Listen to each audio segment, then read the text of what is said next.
जब हम कीर्तन गाते हैं, मन नहीं होता, पुकारते नहीं, व्याकुल नहीं होते, भूखे नहीं हैं उनको पाने के लिए, तो वो भगवान रूपी माँ वहीं बैठे बैठे सुनती है, लेकिन कहती आऊंगी नहीं।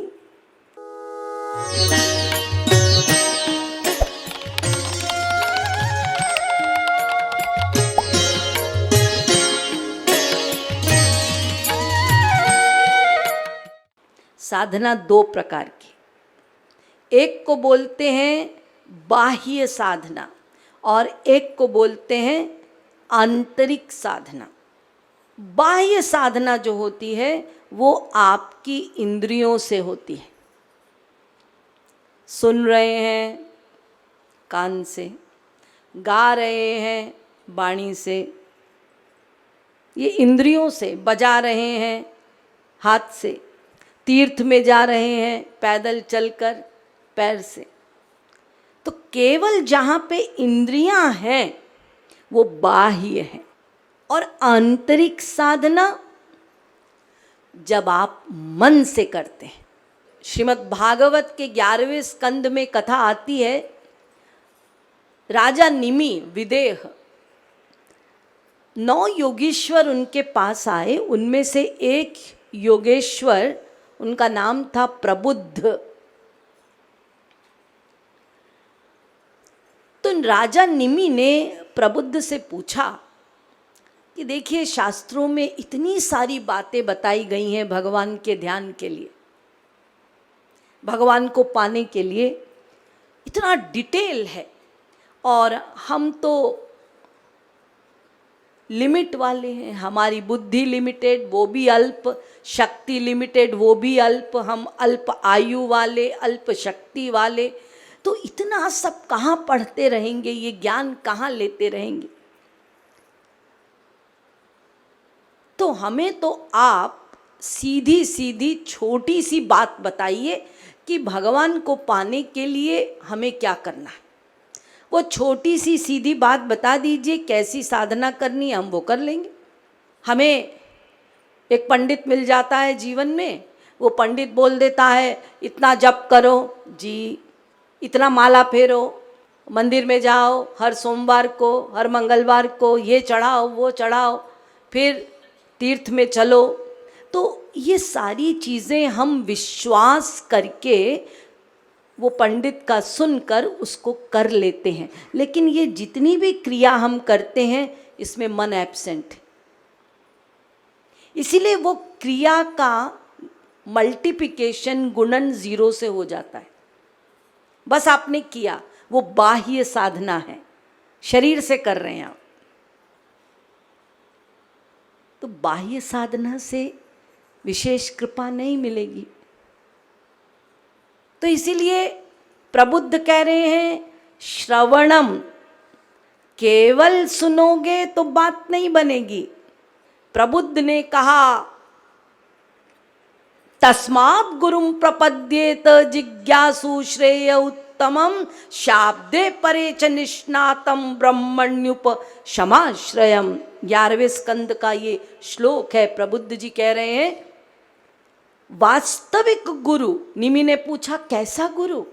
उन्होंने कहा शाब्दे, शब्द ब्रह्म में निष्णात, जिसको फिलॉसफी का, समस्त शास्त्रों का, समस्त दर्शनों का कंप्लीट नॉलेज, जिसको कंप्लीट नॉलेज होगा वो अपने साधक के, जिज्ञासु के हर जिज्ञासा को शांत करेगा। इसीलिए कंपलसरी है उसको पूरा ज्ञान होना चाहिए। और दूसरा शाब्दे परे, परब्रह्म का शब्द ज्ञान और परब्रह्म का ज्ञान, अर्थात उसने भगवान की, ब्रह्म की अनुभूति की, ज्ञातुम जाना है, द्रष्टुम देखा है, प्रविष्टुम उसमें प्रविष्ट हुआ है। गीता जिसने देखा है, जाना है, अनुभव किया है, ऐसा अनुभवात्मक गुरु, ब्रह्म निष्णात, ऐसा गुरु यदि तुमको जीवन में मिलेगा तब तुम्हारा काम बनेगा। उनके सानिध्य में रहकर उनके निर्देशानुसार यदि तुम उनकी वाणी का श्रवण करते हो तो वो गुरु क्या करेगा? केवल सुनाएगा नहीं, सुनाकर तुमको प्रैक्टिकल भी कराएगा, तुम्हारे मन को लगाने के लिए पीछे लगेगा। तब तुम्हारी बाह्य आंतरिक दोनों साधना होगी, तब तुम्हारा काम बनेगा। तो केवल श्रवण से काम नहीं बनेगा। इसलिए प्रबुद्ध कह रहे हैं श्रवणम इसके बाद कहा कीर्तनम। जैसे मैं उदाहरण देती हूँ, एक माँ वो काम कर रही है और उसका जो बच्चा है वो रो रहा है।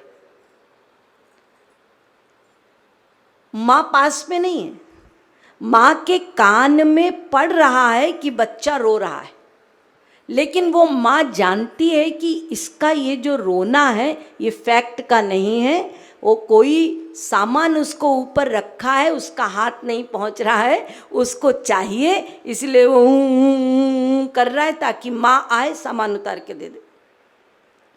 ये फैक्ट नहीं, माँ जानती है, ये क्वालिटी माँ के पास है, पिताजी लोग के पास नहीं। तो माँ क्या करती है, वो वहीं रहकर वहीं से बोलती है चुप चुप, करना नहीं कुछ। वो जान गई है या देख भी लिया तो समझ गई कि ये भूख के लिए नहीं रो रहा है, ये भूखा नहीं है, ये अपना काम निकालने के लिए रो रहा है। तो माँ ध्यान नहीं देती। ऐसे ही जब हम कीर्तन गाते हैं, मन नहीं होता, पुकारते नहीं, व्याकुल नहीं होते, भूखे नहीं हैं उनको पाने के लिए, तो वो भगवान रूपी माँ वहीं बैठे बैठे सुनती है, लेकिन कहती आऊंगी नहीं, कृपा नहीं करूंगी। क्यों? तुम तो फैक्ट में मुझे पुकार ही नहीं रहे हो, तुमको तो अपना काम पूरा करना है। मेरी नौकरी छूट गई है, लगा दो, मेरा बेटा नहीं हुआ, दिला दो। तुमको अपना स्वार्थ है, मुझे कहाँ पुकार रहे हो। जब माँ को पता चलता है कि बच्चे को भूख लग गई तो बच्चा जो भी खिलौना पकड़ा वो सब फेंक देता है। उस समय ना उसको वस्तु चाहिए ना व्यक्ति चाहिए, कोई दूसरा व्यक्ति आके उठाता है तो उसको देखता तक भी नहीं, मेरी माँ चाहिए। क्यों? वो ही तो दूध पिलाएगी, तू कहाँ दूध पिलाएगा। असली माँ चाहिए। चार माँ बनकर आ जाए, वो पहचान जाता है बच्चा भी, ये मेरी माँ नहीं है, मेरी तो वो माँ है जो मेरा भूख मिटाती। ऐसे ही कीर्तनम में, श्रवणम में प्रबुद्ध कह रहे हैं ध्यानंच। केवल कीर्तन करने से नहीं होगा, केवल श्रवण करने से नहीं होगा, उसमें ऐड होना चाहिए ध्यानंच। तुम मन से जिसका कीर्तन कर रहे हो, जिसके बारे में सुन रहे हो, उसको मन से उसका स्मरण करो, उसको पुकारो, उसके लिए व्याकुल हो, उसके लिए रो। तुम मिले नहीं मुझको, कब मिलोगे? प्यार करो। ये अद्भुत साधना करने से हरि की, प्रबुद्ध कहते हैं, तुम्हें लक्ष्य की प्राप्ति होगी। तो क्या फायदा होगा भगवान की साधना करने से? पावनम पावनानाम। जब तुम अपने मन को परम शुद्ध से लगाओगे तो वो भगवान पावन के भी पावना नाम है, परम पावन है। तो जितना गंदा मन है तुम्हारा, परम शुद्ध से लगाने पर तुम्हारा अपवित्र मन साफ होगा, पवित्र होगा, और तुम्हारे भीतर, तुम्हारे चित्त में डिवाइन क्वालिटीज आएंगी, दिव्य भाव बनेंगे, दिव्य गुण आएंगे। इसीलिए भगवान का हमें ध्यान साधना करनी है। तो दोनों करनी है, आंतरिक भी बाह्य भी, दोनों को मिला के। बाह्य हेल्पर के रूप में, आंतरिक मन से ही करनी है। चैतन्य महाप्रभु ने कहा मनेर स्मरण प्राण, ऐ जीवों ये ध्यान रखो कि तुम्हारे कीर्तन का जीवन, तुम्हारे श्रवण का जीवन, तुम्हारे ध्यान का जीवन, यानी आधार वो है मन। यदि तुम मन ही नहीं दोगे तो ये सारी क्रिया, एक मुर्दे के भीतर आत्मा नहीं है तो वो मुर्दा है। ऐसे ही तुमने मन रूपी, मन से स्मरण रूपी आत्मा को निकाल दिया, इसीलिए तुम्हारा कीर्तन, तुम्हारा सुनना, तुम्हारा जो कुछ भी करना है वो मृत के समान है, मीनिंगलेस, वैल्यूलेस। तो ये भी समझ में आ गया। अच्छा, कैसे बैठे और कब करनी है साधना? हमारे शास्त्रों में ये बताया गया है वैसे तो कि आपको साधना के लिए ब्रह्म मुहूर्त में बैठना है। ब्रह्म माने भगवान, मुहूर्त माने टाइम। तो भगवान से कम्यून करने का, भगवान से मिलन करने का, उनसे बातें करने का सबसे बढ़िया टाइम है सवेरे, जब सनराइज से पहले 2 घंटा पहले जो समय होता है 3 बजे से लेके 5 बजे तक का, ये सबसे बढ़िया समय है, जिस समय सारी दुनिया सोती रहती है, काम रहता है, साइलेंट रहता है और आपका मन भी खाली रहता है। आप जब बिस्तर से उठते हैं तो आपका मन कोई थॉट्स नहीं रखता, खाली रहता है। अब इस खाली मन में अच्छा अच्छा डाल दो सवेरे उठ के। तो जब आप अच्छा अच्छा डालेंगे तो सारे दिन आपका मन बढ़िया रहेगा। जितने भी हडल्स आए, जितना भी एडवर्सिटीज आए, जितना भी अप एंड डाउन्स आए, आप सबको फेस कर पाएंगे, क्योंकि सवेरे आपने ताकत ले ली, दिव्य ताकत, और आपके थॉट्स पॉजिटिव हो चुके हैं, बढ़िया हो चुके हैं। इसीलिए ब्रह्म मुहूर्त में ध्यान करने को कहा जाता है। लेकिन अब कोई बोले हमारी नाइट ड्यूटी रहती है, कोई बोले हमारी मॉर्निंग शिफ्ट रहती है, एक्सेप्शंस भी होते हैं ना।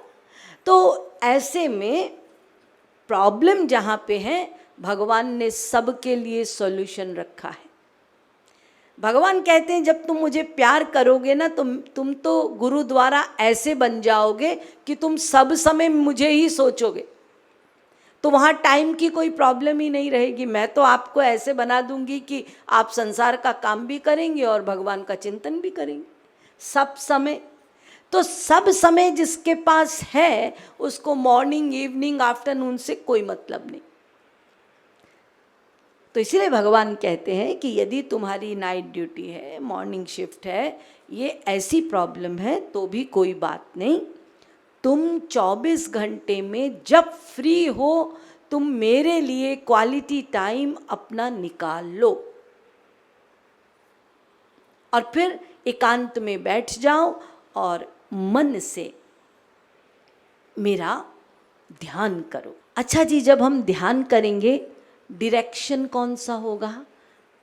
पूर्व की दिशा में बैठेंगे या उत्तर दिशा में, या उल्टे टंगेंगे, या क्या करेंगे? भाई जो जितना हैवी पोस्चर करेगा भगवान जल्दी प्रसन्न होंगे, ऐसा है क्या? भगवान कहते हैं ये बाह्य साधना है। तुम्हारा जो उल्टा मन है ना, उसको सीधा करो। तुम्हारे बाहरी पोस्चर से मुझे कोई लेना देना नहीं। इसीलिए आप लोग ये उल्ट पटांग बातें जो हैं इसको निकाल दीजिए, वॉश आउट कीजिए इसको। भगवान बिल्कुल अपने हैं। हम इतने दयालु नहीं, हमसे भी अधिक अधिक दयालु हैं। वो हमेशा फेवर के लिए खड़े हैं।